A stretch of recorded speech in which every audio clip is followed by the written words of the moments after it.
Sejam bem-vindos a mais um episódio do Pode Isso, Doutor, o podcast do Viver Bem, a plataforma de conteúdos da Unimed BH. Eu sou a doutora Maria Helena e o tema de hoje são as alergias e intolerâncias alimentares. Existe diferença entre as duas? Qual é a causa de cada uma delas? Como identificar se eu tenho algum sintoma? Essas são algumas das questões que abordaremos a partir de agora.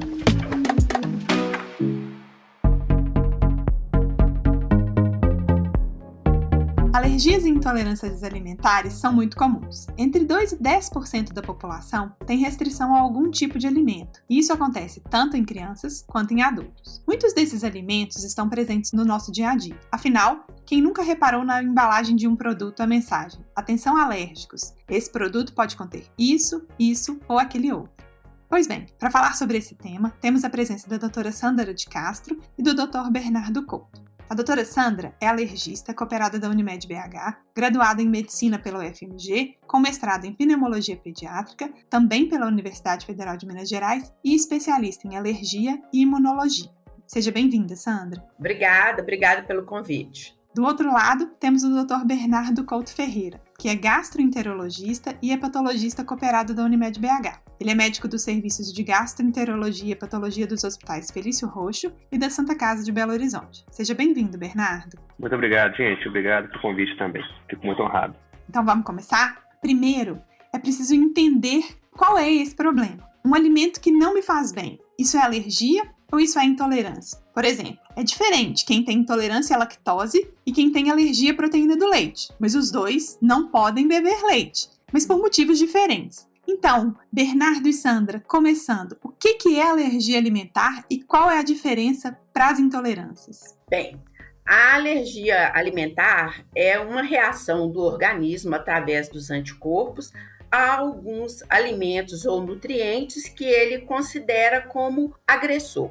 É como se a gente estivesse numa guerra, de um lado a gente tem os anticorpos, do outro tem os invasores, que são os alimentos considerados inimigos, e o campo de batalha, que é o corpo, onde vão acontecer as reações. As reações alérgicas, elas podem acontecer tanto próximo de onde houve o contato com o alimento ou com o nutriente, como a distância. E é diferente em função tanto da reação quanto da abordagem, do tratamento, inclusive dos riscos. E a intolerância alimentar, ela, como a Sandra disse, na alergia a gente tem um anticorpo. Na intolerância a gente não tem um anticorpo. Então, essa vai ser a principal diferença, né? Então, a intolerância alimentar, ela vai ser quando a pessoa ela não tem uma absorção correta daquele alimento. Então, muitas vezes, os sintomas delas vão ser por não absorção. Podem ser vários sintomas também, não só sintomas gastrointestinais, mas na grande maioria das vezes vão ser sintomas gastrointestinais. Ao contrário da alergia, a intolerância ela vai ter uma manifestação que está relacionada ao alimento. Muitas vezes as pessoas não conseguem perceber quais são aqueles alimentos nessa fase inicial, mas ela não tem nenhuma consequência grave do uso dos alimentos. O grande problema na alergia é que a intensidade ela pode variar muito. Você pode ter desde uma reação leve até uma reação muito grave, chegando a uma anafilaxia. Então, é extremamente importante que se detecte, mas que também se saiba que nem tudo que faz mal é alergia, como muitas vezes se divulga. Existe muito mito em torno disso, mas, na verdade, as alergias alimentares, elas são importantes, assim como são as intolerâncias, mas os riscos são diferentes. Eu acho que vocês dois já começaram falando conceitos muito importantes, assim. Então, só da gente pensar que a alergia ela pode evoluir com uma manifestação catastrófica, já é importante que a gente saiba se aquele alimento que não me faz bem, ele não me faz bem por alergia ou por intolerância, né? E aí, pensando nisso, agora entrando mesmo nas manifestações, quem tem alergia sente a mesma coisa do que quem tem intolerância? A maioria das vezes, para você ter uma alergia, é importante que você já tenha tido um contato prévio com o alimento. Embora muitas vezes você nem saiba. Por exemplo, você pode ter um contato através da pele e desenvolver uma alergia alimentar, como é o caso de amêndoas, por exemplo. Hoje em dia é muito comum as pessoas usarem muito cremes com amêndoas, óleos com amêndoas, e isso ter uma absorção, o organismo encarar aquele alimento como um agente agressor, e quando ela for alimentar com aquilo, ela terá uma reação, sendo que anteriormente ela não se lembra de ter tido nenhum problema. Então, às vezes, não se sabe exatamente de onde, foi a fonte anterior. Assim como, por exemplo, crianças. As crianças podem se sensibilizar na própria alimentação da mãe durante a gravidez. Então, isso depende de vários fatores, inclusive dos fatores hereditários, dos fatores predisponentes. Mas a gente tem que sempre lembrar que a alergia ela pode dar sintomas que variam de sintomas gastrointestinais, sintomas de pele, sintomas respiratórios, sendo que em outros casos, a gente não vai observar tanto isso no caso da intolerância. Como o Dr. Bernardo falou, embora possa existir algumas manifestações à distância, a maioria das vezes você não tem, por exemplo, uma rinite por conta de uma intolerância à lactose. Isso é muito importante, as pessoas não conhecem. Como o leite é o alimento mais difundido, né? Então é muito importante saber que a intolerância é ao açúcar do leite e que a alergia são as proteínas do leite, e são várias delas, inclusive algumas que são destruídas na fervura. Então a pessoa pode ter uma alergia com o alimento cru e pode não tê-lo com o alimento cozido. Eu acho que uma coisa também, Sandra, às vezes que difere um pouco também é o tempo de início dos sintomas, né? Geralmente na alergia a gente vê um início mais rápido dos sintomas, né? E as pessoas com intolerância, elas geralmente, os sintomas eles começam às vezes muitas horas depois da ingesta do alimento. Tanto que nos testes, a gente vai falar mais pra frente, mas quando a gente tem um teste para identificar a intolerância, a gente espera ter o sintoma até 24 horas depois do teste. Então, às vezes pode ser muitas horas depois que os sintomas vão aparecer. As alergias, quanto mais sensível a pessoa for, as reações podem acontecer em minutos, assim como pode acontecer mais tardiamente, 12 horas, até um pouquinho mais. Mas, de um modo geral, não é assim, eu comi isso semana passada e agora eu estou sentindo mal, né? Nem tudo que faz mal é alergia, nem tudo que coça na pele é alergia, então é importante a gente diferenciar isso. E assim, uma coisa muito comum, Sandra, como a intolerância à lactose é a mais comum, né, que a gente realmente vê uma alta prevalência, né, uma coisa que eu sempre falo com os pacientes é que não quer dizer que você não pode comer nada e ter leite. A quantidade de lactose que tem nos alimentos é diferente. Então, um queijo branco tem muito mais lactose que um queijo curado. Então, talvez a pessoa não tolere o queijo branco, mas tolera um queijo curado. Então, isso é muito importante nas intolerâncias, né? E já na alergia, não. A pessoa realmente não vai poder, né, ter contato com aquilo. E é muito comum. A pessoa chega e fala assim, Bernardo, eu tolero um copo de leite. 2 eu não tolero. Outros falam assim, eu tolero queijo, eu como um hambúrguer com queijo, mas eu não tolero tomar um copo de leite. Então, a pessoa não precisa deixar de comer tudo que tem leite. Ela vai evitar apenas aqueles alimentos que causam sintomas.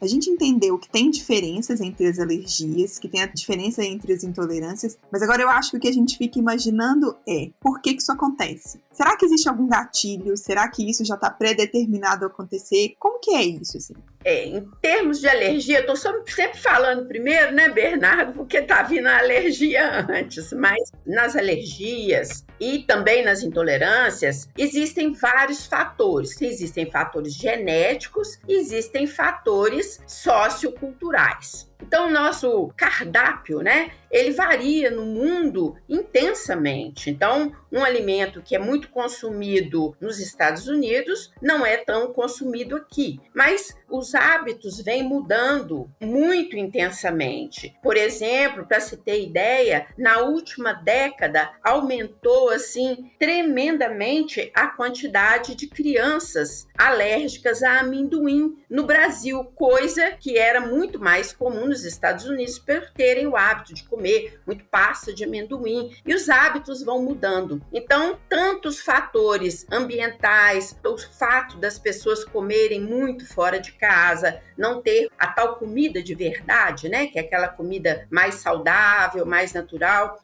quanto os fatores genéticos. Pessoas, por exemplo, que têm asma ou que tem rinite ou que tem dermatite atópica, elas acabam tendo mais propensão a desenvolver alergias alimentares. Nas crianças, por exemplo, o mais comum é o leite de vaca, é o ovo, é a soja, que tem uma reação cruzada com o leite aí, o trigo, os peixes e amendoim. Sendo que, assim, o leite é um percentual muito pequeno de pessoas que mantêm a alergia na vida adulta. Elas começam a adquirir uma tolerância maior ali por volta de 2 anos de idade, quando a gente até tenta reintroduzir o leite, algumas um pouquinho mais tarde, mas até os 5 anos de idade, a maioria consegue já ingerir o leite, ficando um percentual muito pequeno da alergia ao leite nos adultos. O que acontece mais frequentemente é a intolerância mesmo à lactose. E aquela coisa, poxa, mas eu parei de dar lactose para o meu filho e mesmo assim ele está tendo problema. Quando é intolerância, você realmente retirando ou reduzindo muito a lactose, você pode melhorar aqueles sintomas. Mas se a criança for alérgica, não vai resolver. Não vai ser tirar o leite, fazer restrição alimentar absurda, que muitas vezes se faz com as crianças, né? Tira tudo, sou alérgica a tudo. Na verdade, não é bem assim. Então, acho que é importante a gente ter aquele conceito de que as alergias alimentares, elas giram aí em torno de uns 6%. Existem estatísticas diferentes em lugares diferentes do mundo e de intensidades diferentes. Então, não é o fato de você tirar a lactose que você vai impedir que uma alergia ocorra. Sandra, só aproveitar também que você falou, e assim, uma coisa que eu acho que hoje a gente tem que pensar muito também, é na questão da introdução alimentar dos bebês. Isso também vai influenciar na alergia, né? No futuro alérgico aí dessa criança, né? Há uma coisa bem importante que a gente vê que desde a gestação, por exemplo, a alimentação mais saudável da mãe pode interferir no futuro, principalmente se existe histórico familiar de alergia. A alimentação, a introdução precoce de alimentos, principalmente esses que eu falei, até pelo menos os 6 meses de idade, a criança deve ter uma alimentação materna exclusiva, principalmente porque, assim, o leite tem todos os nutrientes necessários e a gente vai esperar o amadurecimento dessa criança, da parte intestinal dela, para não ter absorção daquelas proteínas que podem vir a causar problemas. Então, a alimentação mais saudável da Nutriz, o aleitamento materno, o fato da gente propagar muito mais essa alimentação mais saudável das crianças, na escola, inclusive, ela vai ajudar muito a evitar problemas maiores. E assim, já a intolerância alimentar, a gente tem fatores também da pessoa, né, que ela é mais propensa a desenvolver uma intolerância alimentar, mas muitas vezes a gente tem um gatilho para que a pessoa torne-se intolerante, né? Então, às vezes, ela já tem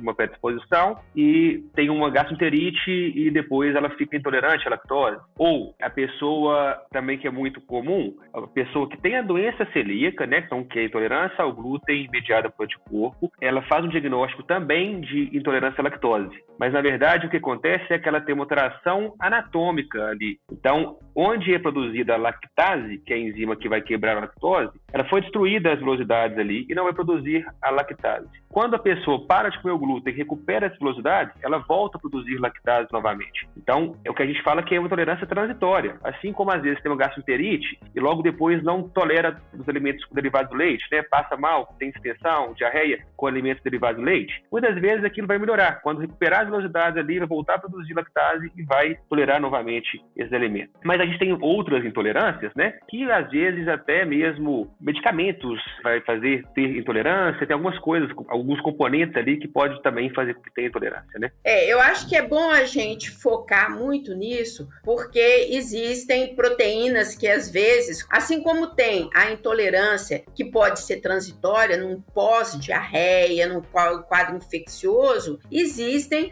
a tolerância do organismo a alguns alimentos, como é o leite e como é ao ovo. É muito mais difícil que exista uma tolerância, por exemplo, a camarão, a frutos do mar, a amendoim. Esses são mais difíceis de desenvolver, assim, uma aceitação do organismo, mas com relação ao leite e ao ovo é muito importante. Outra coisa que eu acho muito importante é que o tanto que é atribuído aos aditivos alimentares as alergias. Eles realmente causam uma série de problemas, né? Mas, assim, as alergias por aditivos alimentares, elas são muito pequenas. Então, quando não se descobre a causa, na verdade, fala, não, então isso aqui é pelo aditivo. Os aditivos são nocivos, são graves, são problemas que atrapalham muito a alimentação e o desenvolvimento das crianças. Deve ser combatido, deve ser orientado à alimentação saudável, mas não atribuir, assim, não demonizar que tudo é o aditivo e tudo é o corante, nem sempre. E uma coisa assim que você falou, Sandra, que eu acho que a gente tem que até tranquilizar a população, é alergia à proteína do leite é assustador. Se você falar assim, olha, não pode tomar leite porque você tem alergia ao leite. Você fala isso para uma mãe, ela fala assim, mas como meu filho vai ficar a vida inteira sem tomar leite? E felizmente, a grande maioria das vezes, até os 5 anos, isso já resolveu, né? Então, é assustador você não poder dar leite, mas que bom que até os 5 anos, geralmente isso vai resolver, né? Acho que isso tranquiliza muito a família. Até a partir de 2 anos, muitos já deixaram de ter essa alergia, né? A prevalência da intolerância, ela realmente é bem mais alta. A maioria dos estudos são americanos, mas parece que a prevalência na população brasileira também gira em torno de 20%. Então, se você pensar que 1 a cada 5 pessoas tem alguma intolerância alimentar, é muita coisa, né? É muito prevalente. E quando a gente faz um autodiagnóstico, então a pessoa fala assim, não, eu acho que eu tenho intolerância a isso. Essa prevalência aumenta muito mais ainda. E quando a gente tem, por exemplo, um paciente que tem uma síndrome do intestino irritável, a prevalência ela é maior que 50%. Então a grande maioria dos pacientes com síndrome do intestino irritável tem uma alta prevalência também de intolerância alimentar.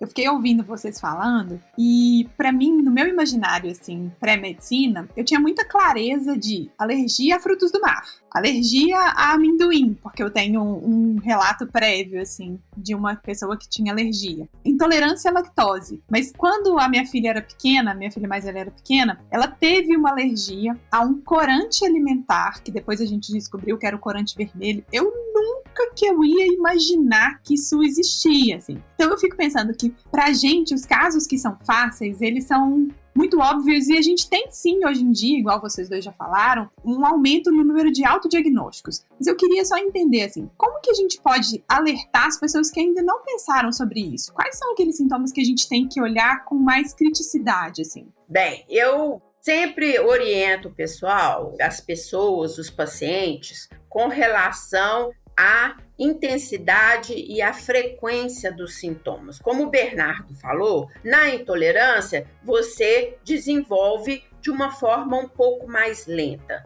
Nas alergias, elas realmente podem ser muito severas. Então, as alergias, por exemplo, cutâneas, as de pele, em que você empola, coça, enche a boca, pode ter diarreia, pode ter um quadro muito grave gastrointestinal, pode levar, inclusive, a asma, pode levar a quadros de dermatite atópica. Então, são quadros que a gente tem que ficar muito atento para fazer um diagnóstico adequado. Muitas vezes, é importante até a gente fazer um diário alimentar, porque as pessoas começam a achar que elas têm, assim, alergia ao mundo, né? Porque tudo que come faz mal. E, às vezes, um componente está presente em vários outros alimentos, como é o caso do leite. Você pode comer uma salsicha e ter uma reação à albumina que está na salsicha. Você pode utilizar, ter reação a um determinado corante e ter uma reação grave. E essas reações realmente elas devem ser orientadas pelo médico e ter todo ali aquele protocolo a seguir nos casos de urgência. Não é muitas vezes fácil a gente diferenciar, é preciso um trabalho de investigação conjunta dos pais com o médico para que ou o paciente, no caso da criança, os pais, ou o paciente com o médico, para não ficar muito com aquele mito de que não, isso é o que me faz mal, eu não posso comer carne de porco. Então, às vezes, não tem nada a ver. Pode ter a ver? Pode, mas tem que ser muito bem investigado para não ficar fazendo restrição alimentar inadequada. No caso desse pigmento aí, são raros os pigmentos que realmente podem dar, mas quando eles dão reação, são reações graves. Eles estão ali na casa do menos do que o 1%, no 0 qualquer coisa por cento, entre as alergias alimentares. Então, eles são muito raros, mas quando ocorrem, eles podem ser muito severos. E nesses casos, tem que ser muito bem investigados. Outra coisa que você falou, Sandra, que eu achei muito interessante foi a questão de ter um diário alimentar, porque eu imagino que a história clínica deve ser muito relevante no diagnóstico tanto das alergias quanto das intolerâncias. A história é mesmo muito relevante ou a gente pode confiar nos testes? Olha, o mais importante para qualquer investigação, tanto em medicina quanto em qualquer outra situação, é a gente analisar o que está acontecendo, não é isso? Então, se a gente tem ou desenvolve ou suspeita de uma alergia alimentar, não adianta a gente ficar atribuindo aleatoriamente a um alimento ou outro. Então, é muito importante fazer-se uma investigação. E essa investigação, ela vai basear em quê? Primeiramente, numa análise assim dos hábitos de vida, dos hábitos alimentares, dos hábitos da família. Então, fazer essa história familiar das alergias alimentares que existem na família, das alergias concomitantes, igual asma, igual rinite, dermatite atópica,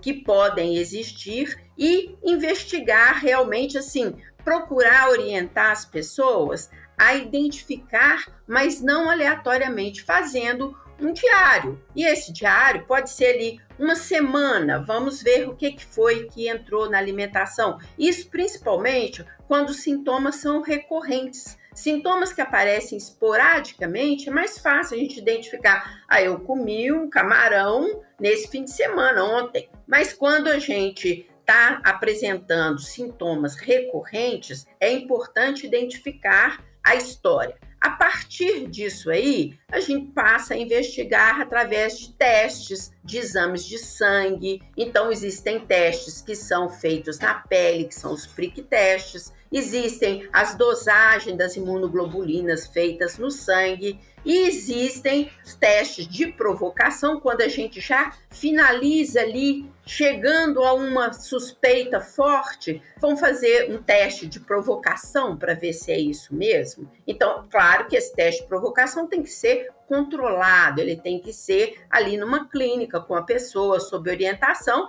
porque se realmente for desenvolver uma reação, há condições de se reverter isso, né? Uma coisa que eu acho extremamente importante falar é que muitas vezes chegam assim ao consultório pessoas trazendo aqueles testes múltiplos de intolerância alimentar. 200 alimentos. Olha, eu sou alérgica a uns 30. A coisa complica, né?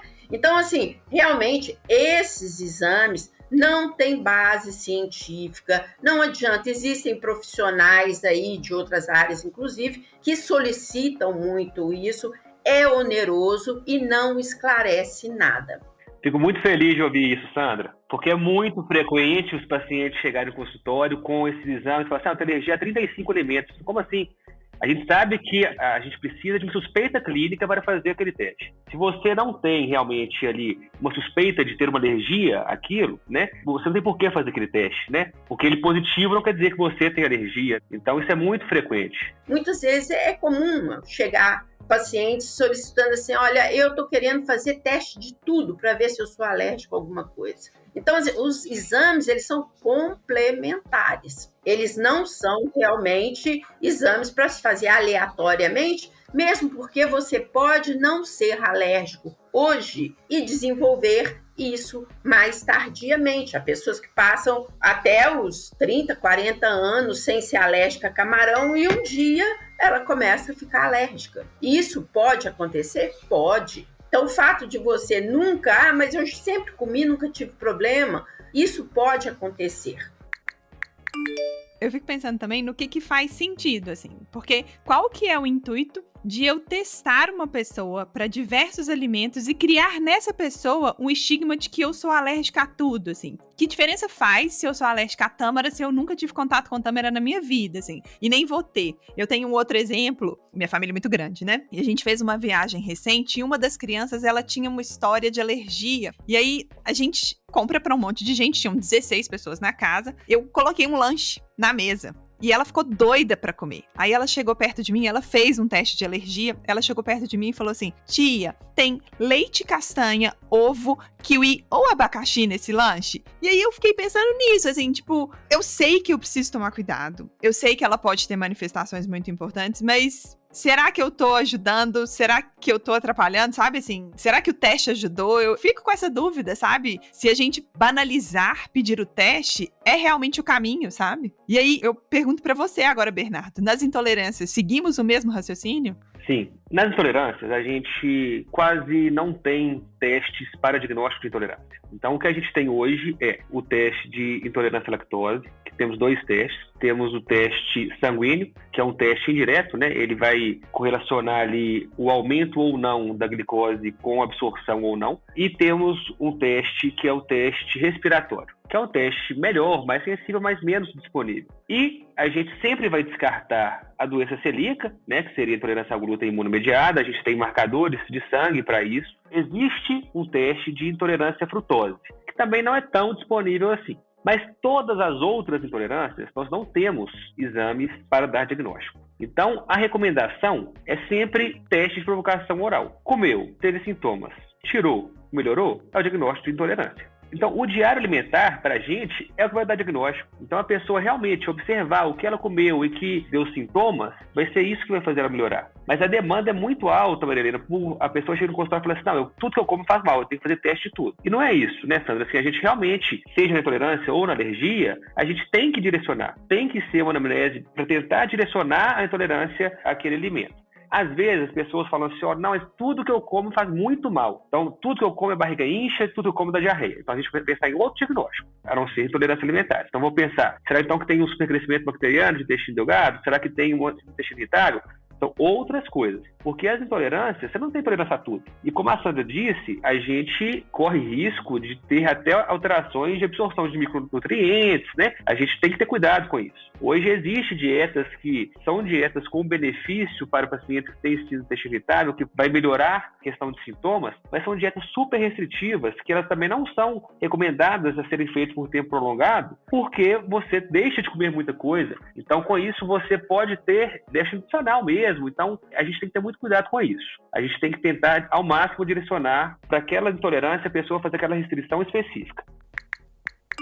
Para encerrar esse primeiro bloco, eu queria perguntar para vocês, a gente falou um pouquinho sobre o tanto que é importante a alimentação saudável, desde a gestação da mãe, mas eu queria perguntar para vocês o que a gente pode fazer para evitar, se existe, né, alguma prevenção para alergias e para intolerâncias. Com relação às alergias, os principais fatos que são importantes a gente salientar é, assim, evitar realmente a introdução de alimentos alergênicos, né, que são principalmente esses ovo, leite animal, né? E não adianta falar assim, não, eu sou alérgico a leite de vaca, mas eu posso tomar leite de cabra. Quem tem alergia à proteína do leite de vaca vai ter alergia ao leite de cabra também, né? Então, introduzir esses alimentos mais tardiamente é um fator que vai diminuir o risco de desenvolver alergia. Outra coisa, diminuir os fatores colaterais, utilização exagerada de antibiótico que altera a microbiota do organismo, né? Então, assim, esses micro-organismos que a gente tem, que ajudam a gente, eles protegem a gente de muita coisa. Então, diminui a possibilidade de absorção de proteínas que, às vezes, o organismo não está preparado. Principalmente na criança, isso acontece muito. Então, crianças que usam antibióticos repetidas vezes e começam a ter diarreia por conta do antibiótico, começa a ter alteração da microbiota, ela começa a absorver proteínas que vão aparecer para o organismo como um agressor. E aí ele vai rejeitar. Então, isso é muito importante. E a gente ter alimentação saudável. Alimentação saudável, o que é? Arroz, feijão, verdura, salada. A gente não precisa ficar comendo tanta bobaginha. É lógico que as guloseimas, elas fazem parte de um universo, mas elas têm que ser a exceção e não a regra. Ô Sandra, quando você coloca que a gente tem que introduzir mais tardiamente, é mais tardiamente quanto mais eu conseguir enrolar para introduzir, ou com 6 meses a gente já está autorizado? A diferença é o seguinte, se existe histórico familiar de alergia alimentar, às vezes a gente retarda a introdução até 1 ano e meio, 2 anos de idade. Se existe um histórico familiar forte. Se existe algum sintoma prévio da criança, alguma manifestação prévia, como asma, como dermatite atópica, como rinite, é importante também a gente atrasar um pouquinho mais. Então, a partir dos 6 meses de idade, o pediatra tem um papel extremamente importante nisso, ele faz isso muito bem, que é orientar as mães na introdução da alimentação mista da criança. E levando sempre em consideração se ela tem rinite, se ela tem dermatite atópica ou tem um histórico familiar forte para alergia, é muito importante evitar determinadas proteínas. Por exemplo, se você tem história de alergia a camarão importante na família, você deve evitar. Se tem histórico de alergia, por exemplo, a látex na família, alguns alimentos, como a banana, por exemplo, ela pode ter uma reação cruzada com látex. Por quê? Porque, embora as proteínas sejam diferentes, parte delas são semelhantes e o organismo reconhece como a mesma coisa. Então, muitas vezes, tem pessoas que têm alergia a látex e vão desenvolver alergia à banana.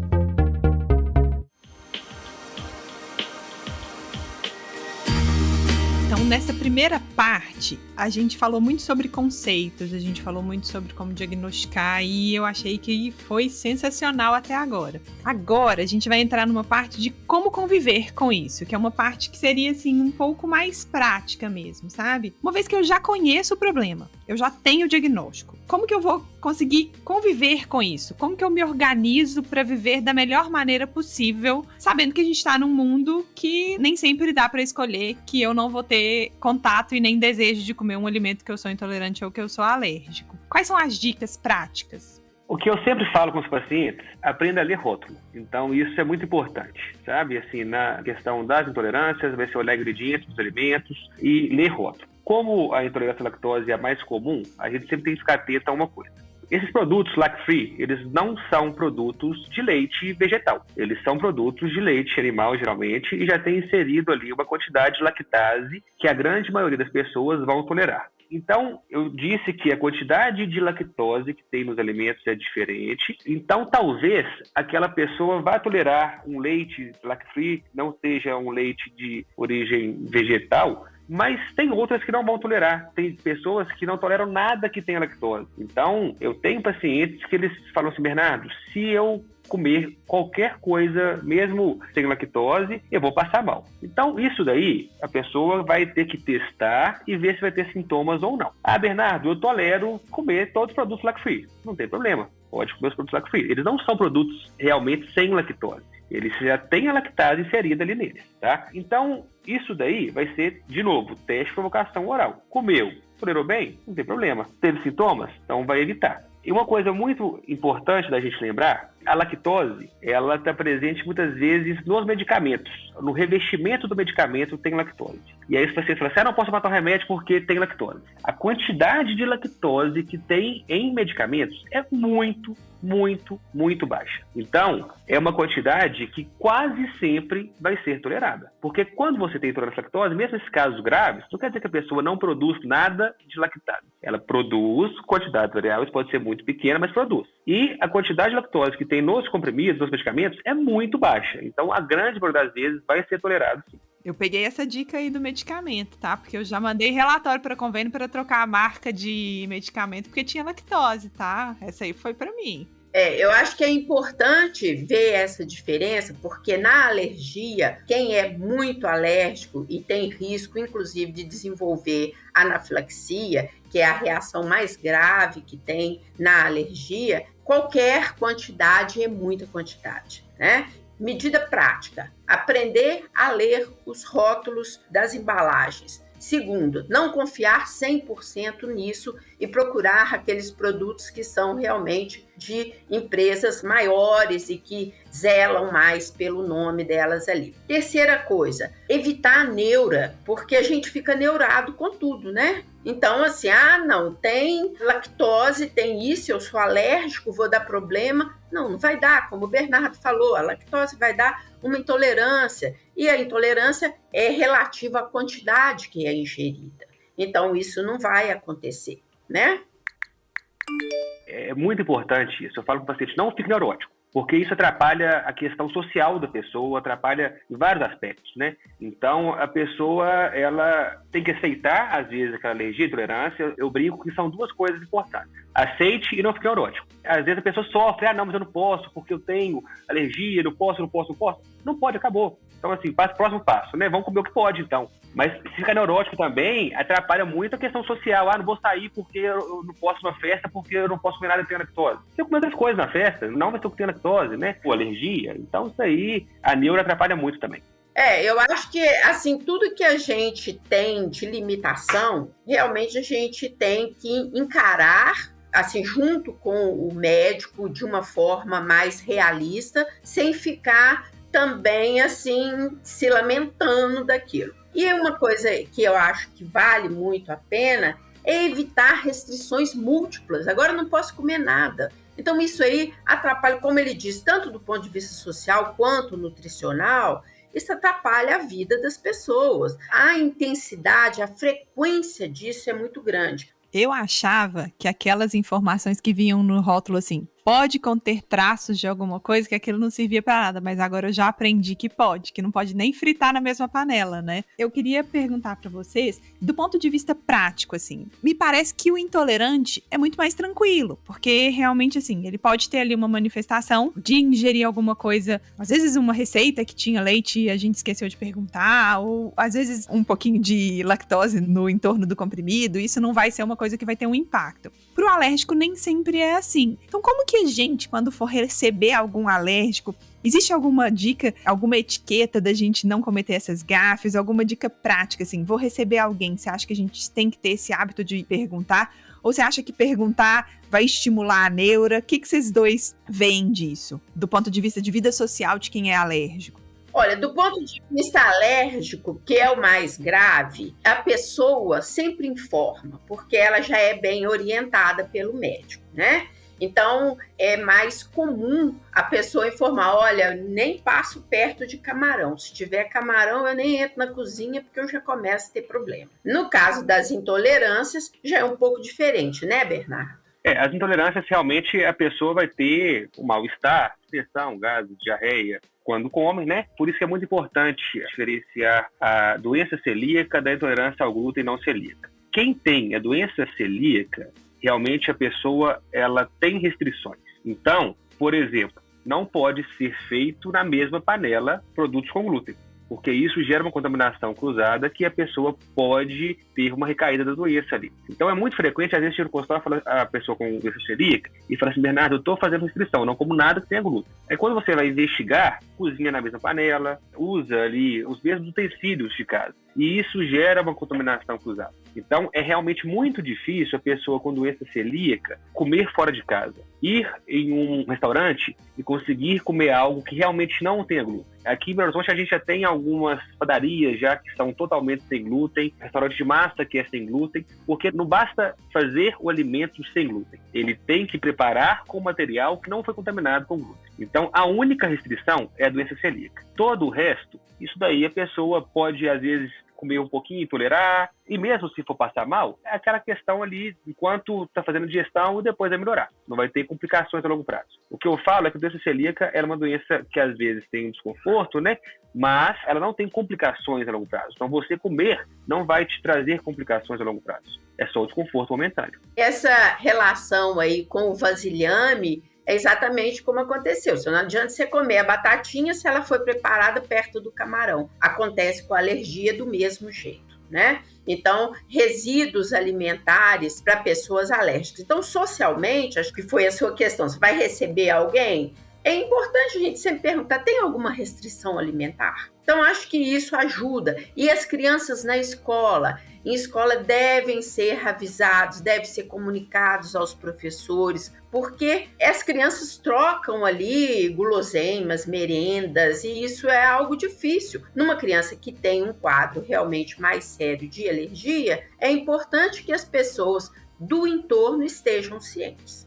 Só para contar um caso também, Sandra, na escola do meu filho, tinha um aluno que ele tinha alergia grave a amendoim, sabe? E assim, quando ele estava no mesmo ambiente, ele já tinha sintomas. E aí, então, foi combinado com os pais dos outros colegas que ninguém levaria alimentos que continham esse ingrediente. E realmente todo mundo seguia a recomendação, não levava, os coleguinhas então não comiam quando estava lá. E aí ele estudava à tarde. Uma vez o menino chegou na escola, ele chegou e começou a passar mal. E aí quando foram ver, um colega do turno da manhã, mesmo a sala sendo higienizada, tinha levado algum alimento que tinha esse ingrediente. Então assim, a questão só do ambiente ali estar contaminado, ele já passou mal. São casos graves, né, que não devem ser tão comuns, né, mas isso tudo é muito importante. Então assim, a etiqueta ela vai ajudar. A gente precisa disso, precisa perguntar se tem restrição, qual que é o grau de restrição, né? A minha sogra tem um buffet também e ela sempre pergunta, ela fala assim, quando fala assim, eu não como glúten, ela fala assim, mas é celíaco? Ela sempre pergunta, porque se for celíaco, realmente, ela vai ter que preparar de uma maneira diferente, né? O nosso intuito não é falar sobre tratamento, sabe? Mas eu queria só abordar, pra gente finalizar, uma questão que deve estar agora no imaginário de todo mundo, assim. Existe eficácia em dessensibilizar? Existem alguns casos em que se faz a dessensibilização. Por exemplo, quando a pessoa é alérgica ao leite, ela vai se dessensibilizando aos poucos, mas ela vai ter um período de restrição e o organismo dela adquirindo maturidade para que ela possa realmente alimentar sem risco, né? Existem muito poucos estudos mostrando tratamentos de dessensibilização, que eu recebo às vezes questionamentos com relação a vacinas para alergia alimentar. Então, elas ainda são muito restritas, são poucas as coisas, muito feitos em estudos, e a gente ainda não utiliza isso em larga escala para que as pessoas possam falar, não, agora eu estou alérgica a amendoim, eu faço um tratamento com uma vacina para amendoim e eu não vou ficar mais alérgica. Não existe, tá? Existem algumas dessensibilizações naturais do organismo, existe o processo, não é aquela coisa, na alergia não existe aquilo de que assim, se eu for comendo, meu organismo vai acostumando. Não, ele vai ficando mais sensível, se a alergia for realmente grave. Então, nos tratamentos que existem para dessensibilização, a gente tem muita restrição ainda, não é uma coisa de uso corrente e de uso comum. Não sei qual que é a impressão do Bernardo a respeito disso. Concordo, Sandra. Eu acho que, não sendo aqueles casos que eu falei da pessoa ter uma intolerância transitória, né? Então, uma intolerância à lactose pós uma gastroenterite ou no diagnóstico de doença celíaca, que depois tende a melhorar, não vai adiantar você, vou comer até eu dessensibilizar. Só vai ter mais sintomas, provavelmente não vai melhorar, não.